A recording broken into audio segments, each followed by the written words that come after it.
Hey everybody, this is Courtney. I wanted to talk today a little bit about the women's bathroom debate that's been going on. Something triggered me a little bit today with a friend of mine who was in a space on Twitter that had a whole bunch of women in there talking about how they don't care if you're a trans woman that looks exactly like a woman. They would rather have a trans male who looks like Buck Angel. I don't know if you've ever seen full body shots of Buck Angel, but that's a man. Yes, he's biologically female. Yes, he possesses a vagina. However, he has fully transitioned to fully appear as a buff man. And my personal CPTSD, and I told him this to his face, he'll tell you, I don't want him in my bathroom. I don't want him in my bathroom. I don't want biological women like Marcus Dibb in my bathroom. There is nuance to this debate. Just because somebody has a vagina doesn't mean they belong in the bathroom with women. Now, I also disagree that anyone who decides that they're a trans woman belongs in a bathroom with women. No, I completely disagree with that as well.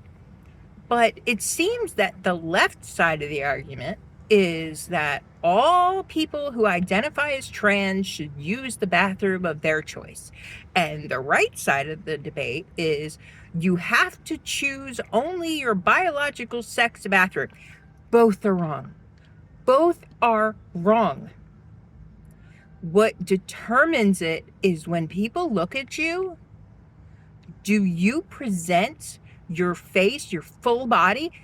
And I'm not talking about whether or not you're wearing a wig or grew your hair long or are wearing makeup or are wearing a dress. Anybody can do that. Okay? No, I'm talking about a full medical transition here that makes you, for all intents and purposes, appear female. I know several trans women that even when they're wearing a sweatsuit, okay, and no makeup and their hair's back, they look female. Okay? They don't look male anymore. They don't need the makeup and the hair and the clothes because their body and their face present feminine. They present female. So if anybody looking at them would look at them and they would say, "Oh, that's a woman." And they wouldn't know any better. And so I know several people that have had their Adam's apple shaved so that you can't tell that either. I mean, it happens. This is what happens during the transition. And a lot of people, they will take on extra jobs and they will have GoFundMes and they will do everything they have to do to afford that transition because it's the only thing that will alleviate their actual gender dysphoria. But nowadays, we're allowing just anybody without gender dysphoria to be a part of the, trans community, which is deeply offensive and making a mockery of actual trans people. To me, that's the most transphobic thing you can do, is to say gender identity does not require gender dysphoria. You can just be trans without having this real medical condition.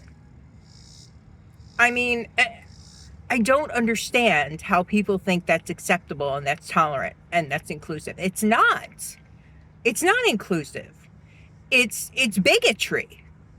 It's completely denying that this disorder exists and why it's so important. And then you have the people on the right that are saying, I don't care what they've done. I don't care what they look like. Their biology should dictate where they go to the bathroom. No, that's not correct either. We have to have some kind of middle ground here. We have to have some kind of nuance, some kind of realism before we all go crazy, because this is insane at this point.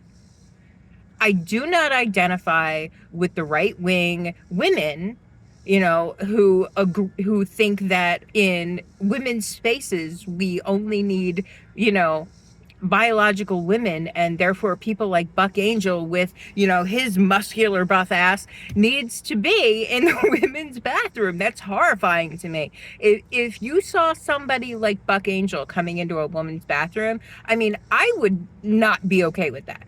And as I said that to his face. He thought it was hilarious because he agrees he doesn't belong in a woman's bathroom. He agrees it. He looks and presents exactly as a male. That is what he does. He took so much time and put in so much effort, and still does, to present that way publicly. And so regardless of what is between his legs, it doesn't matter, because when you look at him, you see a man. And that is what is important. The people who are always complaining about being misgendered in society, that's because you don't pass, honey. You don't pass. If you're ever misgendered, it's because you don't pass. Unless you're being deliberately misgendered by assholes that are doing it on purpose. But if you're going up to a total stranger who doesn't know you and they misgender you, that's because you don't pass. That's because you have not put enough effort into your transition. And most likely you don't have gender dysphoria. If you're going out, if you can take pictures of yourself, and post them on the internet, and video of yourself and things like this when you're not transitioned, and that does not give you full-blown panic attacks, then you don't have gender dysphoria, sweetheart. Gender dysphoria is a very real and very painful anxiety-related illness. If you have CPTSD like I do and have panic attacks and things like that, it's the same symptoms. They have panic attacks. They have overwhelming anxiety that gets to them, and they simply have to present to the world that they are a different, gender. They're fully aware. The ones that I know that are transsexuals are fully aware of their biology, and they accept it, and they know exactly who they are, and they feel like if they were to deny that biology, they would deny exactly what makes them trans to begin with. Denying biology is transphobic, because you are taking away what it means to be trans completely. If you want to look at my blog, it's on my Substack, which I will link in the description. And that has several examples and different websites and different news articles and everything else that I source to explain why I believe there needs to be a compromise here. There needs to be a compromise before this just goes out of control, because right now we have the extreme left and the extreme right with two positions that are completely out of control and ridiculous and wrong. Both of them are wrong. You have to have nuance in this debate. You have to understand that there are complications here. And as a biological woman, I have to deal with this on a regular basis. And if I had to choose between, Laura, and if I had to choose between Blair, and if I had to choose, or Buck in my bathroom, oh my God, Laura and Blair every day. I do not want the biologically female Buck in the bathroom, or somebody that looks like him. He does not belong there. He belongs with the men.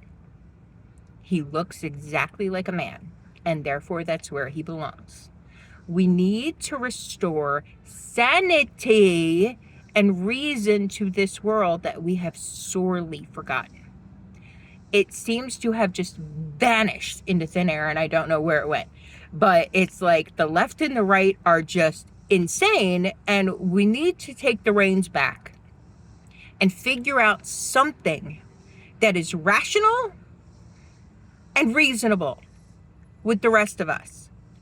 We need to do something here, because this is getting out of control. It is causing, the pendulum was all the way over here, then it's swinging all the way over here, and for some reason we need to be able to stop it as it stops in the middle and come up with some kind of plan that can be accepted.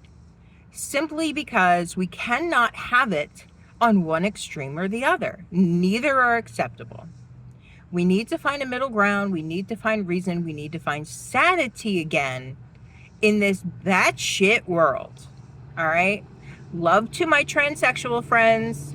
Love to my biological women. Okay? I love you all. And recognize that the world is complicated. So the only way we're going to get through this is by using rational thought and understanding that any extreme is a bad thing. Thanks, guys.